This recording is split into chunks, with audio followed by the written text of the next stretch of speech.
Welcome back to my channel. Nanjangud recipes ಚಾನಲ್ನಲ್ಲಿ ಇವತ್ತು paneer corn dosa ಹೇಗೆ ಮಾಡೋದು ಅಂತ ನೋಡ್ಕೊಂಬರೋಣ. ಈ ಪನ್ನೀರ್ ಕಾರ್ನ್ ದೋಸೆಗೆ ತುಂಬ ಕಡಿಮೆ ಸಮಯ ಸಾಕು ಮತ್ತು ಅತಿ ರುಚಿಕರವಾಗಿ ಮಾಡ್ಕೋಬೋದು. ಹೊರಗಡೆ ರೋಡ್ ಸ್ಟೈಲ್ನಲ್ಲಿ ಯಾವ ರೀತಿ ರುಚಿಯಾಗಿ ಸಿಗುತ್ತೆ ಸೇಮ್ ಅದೇ ತರಹ ರುಚಿ ಮನೇಲೇ ಬರುವಂತೆ ಮಾಡ್ಕೋಬೋದು. ಮೊದಲಿಗೆ ಈ ಪನ್ನೀರ್ ಕಾರ್ನ್ ದೋಸೆಗೆ ಏನೇನು ಬೇಕು ಅಂತ ನೋಡ್ಕೊಂಬರೋಣ. ಪನ್ನೀರ್ನ ತುರ್ಕೊಂಡು ಅಚ್ಕಾರದ ಪುಡಿ ಉಪ್ಪು ಮಿಕ್ಸ್ ಮಾಡಿ ಇಟ್ಕೊಂಡಿದ್ದೀನಿ. ಈರುಳ್ಳಿ, ಕೊತ್ತಂಬರಿ ಸೊಪ್ಪು, ಹಸಿಮೆಣಸಿನ್ಕಾಯಿ ಮೂರನ್ನು ಕಟ್ ಮಾಡಿ ಇಟ್ಕೊಂಡಿದ್ದೀನಿ. ಸ್ವೀಟ್ ಕಾರ್ನ್,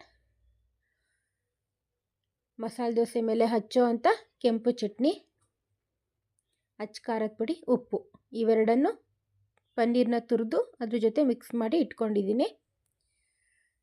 ತುಪ್ಪ,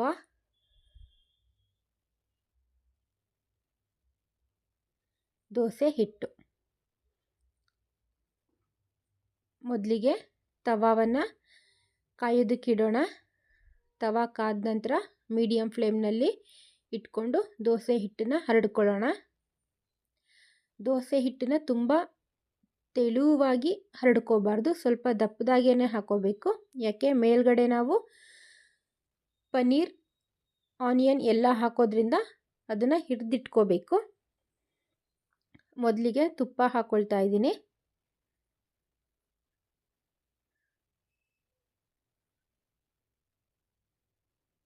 ಎರಡನೆಯದಾಗಿ ಕೆಂಪು ಚಟ್ನಿ, ಮಸಾಲೆ ದೋಸೆ ಮೇಲೆ ಹಾಕುವಂತಹ ಕೆಂಪು ಖಾರ, ಕೆಂಪು ಚಟ್ನಿ ಏನು ಬೇಕಾದರೂ ನೀವು ಕರಿಬೋದು.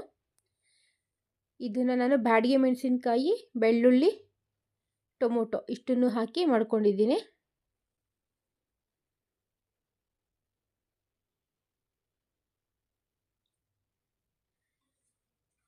ನಂತರ ಈರುಳ್ಳಿ, ಕೊತ್ತಂಬರಿ ಸೊಪ್ಪು, ಹಸಿಮೆಣಸಿನ್ಕಾಯಿ ಸಣ್ಣದಾಗಿ ಹೆಚ್ಚಿಟ್ಕೊಂಡಿದ್ನಲ್ಲ ಅದನ್ನು ಸೇರಿಸ್ಕೊಳ್ತಾ ಇದ್ದೀನಿ.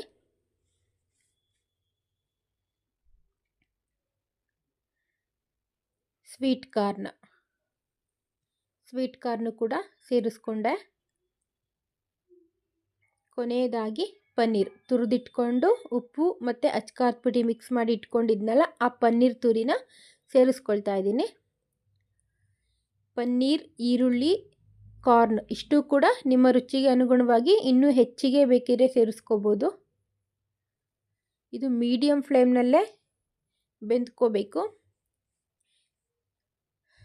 ಜಾಸ್ತಿ ಊರಿನಲ್ಲಿ ಬೇಯಿಸ್ಕೊಳ್ಳೋಕೆ ಹೋದರೆ ಬೇಗನೆ ಕಪ್ಪಾಗತ್ತೆ. ಇದು ಮೀಡಿಯಮ್ ಫ್ಲೇಮ್ನಲ್ಲೇ ಬೆಂದ್ಕೊಂಡ್ರೆ ಕ್ರಿಸ್ಪಿಯಾಗಿ ಚೆನ್ನಾಗಿ ಬರುತ್ತೆ.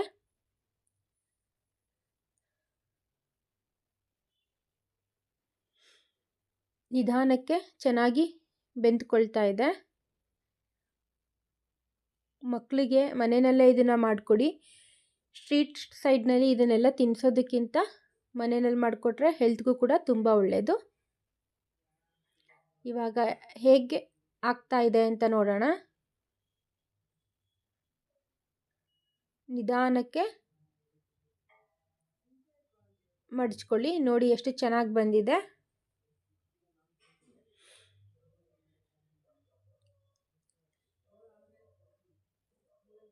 ಮಧ್ಯ ಬೇಕಿದ್ರೆ ಕಟ್ ಮಾಡ್ಕೋಬಹುದು, ಇಲ್ಲಾಂದರೆ ಹಾಗೇನೂ ಕೂಡ ಸರ್ವ್ ಮಾಡ್ಕೋಬೋದು. ಈ ದೋಸೆ ತಿನ್ನುವಾಗ ಸ್ವಲ್ಪ ಹುಳಿ, ಖಾರ, ಸ್ವೀಟ್ ಇಷ್ಟು ಕೂಡ ಒಂದೇ ಹದವಾಗಿ ಸಿಗತ್ತೆ.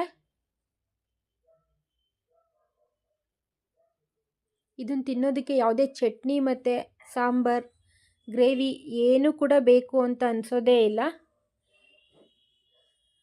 ನಾನು ಈ ಪನ್ನೀರ್ ದೋಸೆಗೆ ಕೆಂಪು ಮೆಣಸಿನ್ಕಾಯಿ ಚಟ್ನಿ ಮಾಡ್ಕೊಂಡಿದ್ದೀನಿ, ಆದರೆ ಅದು ಕೂಡ ಬೇಕು ಅಂತ ಅನಿಸಲ್ಲ, ಹಾಗೆ ತಿನ್ಕೋಬೋದು, ಅಷ್ಟು ರುಚಿಯಾಗಿರುತ್ತೆ. ಹೀಗೆ ನನ್ನ ಚಾನಲ್ನ ನೋಡ್ತಾ ಇರಿ. ನಾನು ಮಾಡೋವಂಥ ವಿಡಿಯೋಗಳನ್ನ ನೋಡಿಕೊಂಡು ಸಬ್ಸ್ಕ್ರೈಬ್ ಮಾಡಿ. Thank you.